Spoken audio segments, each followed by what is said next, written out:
Good morning. I'm Doug Anderson, and welcome to the 2016 Ontario Nurses Association Biennial Convention. Behind me are 400 of my closest friends and allies, and we're about to get loud. Let's get loud!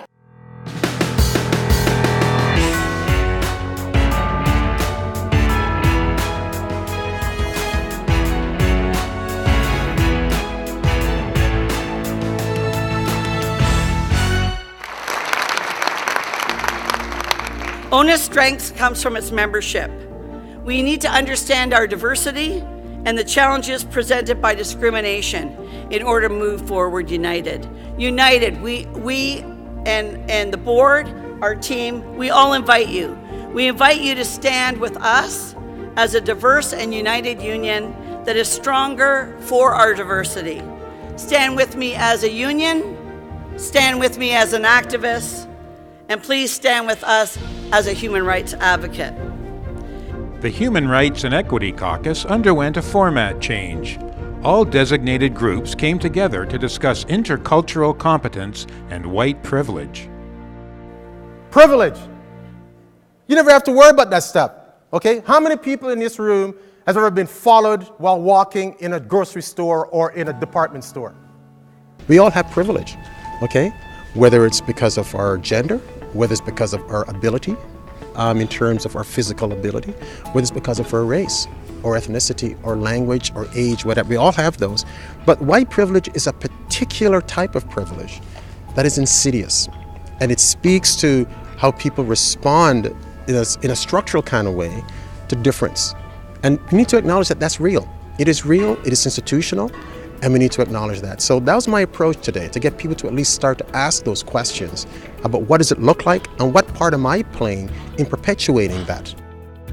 We're closing in on $300 million raised for mental illness and addiction. Former broadcaster Valerie Pringle changed the theme to mental health, stopping the stigma. It affects 6.7 million Canadians have a mental illness. You know, we just aren't doing enough, and nurses have a critical role to play, sure. Comedian Big Daddy Taz used humor to tell the story of his journey with bipolar disorder. So I read it. I didn't know I didn't press the K hard enough. So instead of "you make me want to be a better person, thank you," I sent her "you make me want to be a better person than you."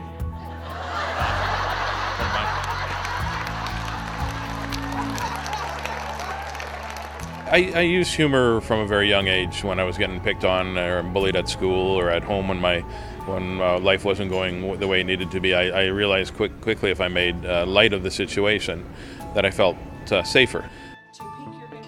At day's end, first-time attendees gained some useful tips from the The president. majority of our leaders will have anywhere from 1 to 3 votes. That's just the norm. And then we have It's really important that you attend this session, because when I first came here, I was thinking that it was going to be a general membership meeting type of style, but no, there's actually a lot more rules and a lot more setup involved than just what I was used to from my local.